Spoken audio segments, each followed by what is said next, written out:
श्री शिवाय नमस्तुभ्यं भक्तों। सोमवार व्रत कथा। एक नगर में एक धनी व्यापारी रहता था। दूर दूर तक उसका व्यापार फैला हुआ था।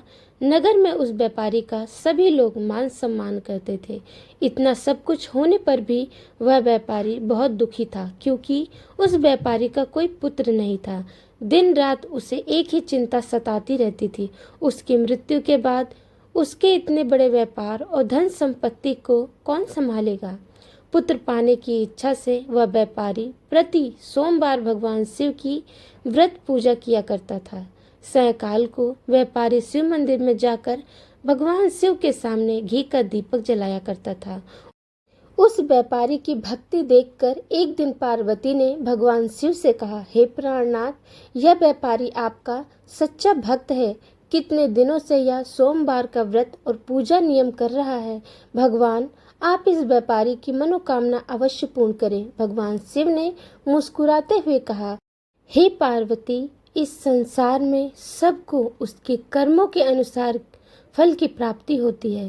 प्राणी जैसा कर्म करते हैं उन्हें वैसा ही फल प्राप्त होता है। इसके बावजूद पार्वती जी नहीं मानी।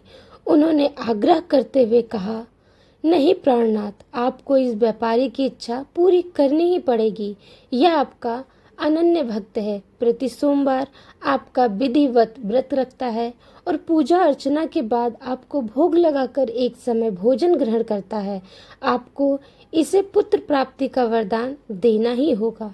पार्वती का इतना आग्रह देखकर भगवान शिव ने कहा, तुम्हारे आग्रह पर मैं इस व्यापारी को पुत्र प्राप्ति का वरदान देता हूँ, लेकिन इसका पुत्र केवल 12 वर्ष से अधिक जीवित नहीं रहेगा। उसी रात भगवान शिव ने सपने में उस व्यापारी को दर्शन देकर उसे पुत्र प्राप्ति का वरदान दिया और उसके पुत्र के 12 वर्ष तक की जीवित रहने की बात भी बता दी। भगवान के वरदान से व्यापारी को खुशी तो हुई, लेकिन पुत्र की अल्पायु की चिंता ने उस खुशी को नष्ट कर दिया। व्यापारी पहले की तरह सोमवार का विधिवत व्रत करता रहा। कुछ महीनों के पश्चात उसके घर अति सुंदर पुत्र उत्पन्न हुआ। पुत्र जन्म से व्यापारी के घर में खुशियां भर गई। बहुत धूमधाम से पुत्र जन्म का समारोह मनाया गया। व्यापारी को पुत्र जन्म की अधिक खुशी नहीं हुई, क्योंकि उसे पुत्र की अल्पायु के रहस्य का पता था। यह रहस्य घर में किसी को नहीं मालूम था। जब पुत्र 12 वर्ष का होने वाला था तो शिक्षा के लिए उसे वाराणसी भेजने का निश्चय किया। व्यापारी ने पुत्र के मामा को बुलाया और कहा कि पुत्र को शिक्षा प्राप्त कराने के लिए वाराणसी छोड़ाओ। लड़का अपने मामा के साथ शिक्षा प्राप्त करने के लिए चला गया। रास्ते में जहाँ भी मामा और भांजे रात्रि विश्राम के लिए ठहरते, वहीं यज्ञ करते और ब्राह्मणों को भोजन कराते थे। लंबी यात्रा के बाद मामा और भांजा एक नगर में पहुंचे। उस नगर के राजा की कन्या के विवाह की खुशी में पूरे नगर को सजाया गया था। निश्चित समय पर बारात आ गई, लेकिन वर का पिता अपने बेटे के एक आंख से काने होने के कारण बहुत चिंतित था। उसे इस बात का भय सता रहा था कि राजा को इस बात का पता चलने पर कहीं वह विवाह से इनकार न कर दे, इससे उसकी बदनामी होगी।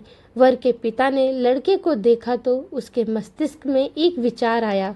उसने सोचा, क्यों न इस लड़के को दूल्हा बनाकर राजकुमारी से विवाह करा दूं और राजकुमारी को अपने नगर में ले जाऊंगा। वर के पिता ने इसी संबंध में मामा से बात की। मामा ने धन मिलने के लालच में वर के पिता की बात स्वीकार कर ली। लड़के को दूल्हे के वस्त्र पहनाकर राजकुमारी से विवाह करा दिया गया। राजा ने बहुत सा धन देकर राजकुमारी को विदा किया।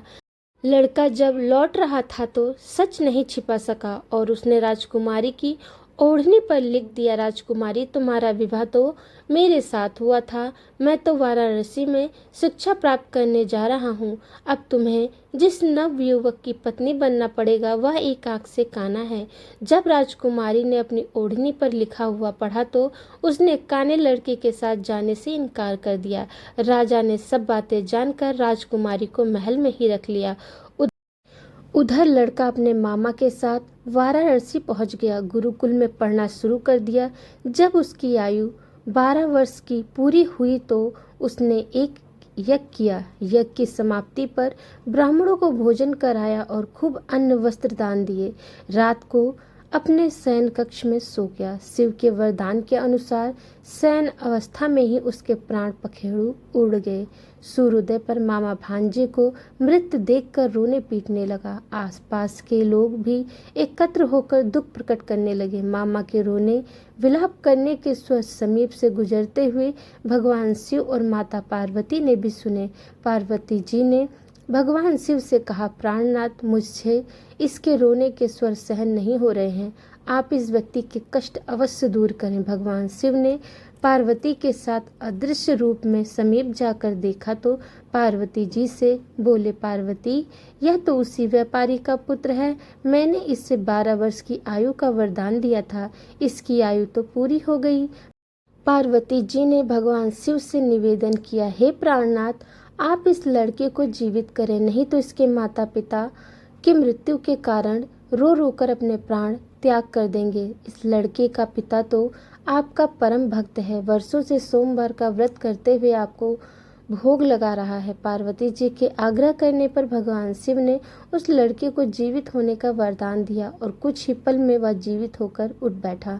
शिक्षा समाप्त करके लड़का मामा के साथ अपने नगर की ओर चल दिया। दोनों चलते हुए उसी नगर में पहुंचे जहां उसका विवाह हुआ था। उस नगर में भी यज्ञ का आयोजन किया। समीप से गुजरते हुए नगर के राजा ने यज्ञ का आयोजन देखा। राजा ने उसको तुरंत पहचान लिया।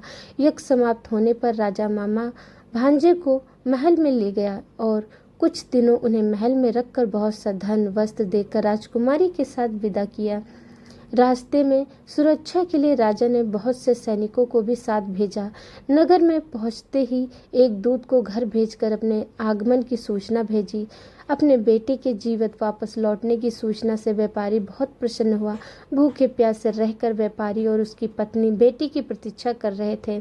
उन्होंने प्रतिज्ञा कर रखी थी, यदि उन्हें अपने बेटे की मृत्यु का समाचार मिला तो दोनों अपने प्राण त्याग देंगे। व्यापारी अपनी पत्नी और मित्रों के साथ नगर के द्वार पर पहुंचा। अपने बेटे के विवाह का समाचार सुनकर पुत्र वधू राजकुमारी को देखकर उसकी खुशी का ठिकाना न रहा। उसी रात भगवान शिव ने व्यापारी के सपने में आकर कहा, हे श्रेष्ठी, मैंने तेरे सोमवार के व्रत करने और व्रत कथा सुनने से प्रसन्न होकर तेरे पुत्र को लंबी आयु प्रदान की है। व्यापारी बहुत प्रसन्न हुआ। सोमवार का व्रत करने से व्यापारी के घर में खुशियां लौट आई। शास्त्रों में लिखा है कि जो स्त्री पुरुष सोमवार का विधिवत व्रत करते हैं और व्रत कथा सुनते हैं, उनकी सभी इच्छाएं पूरी होती हैं।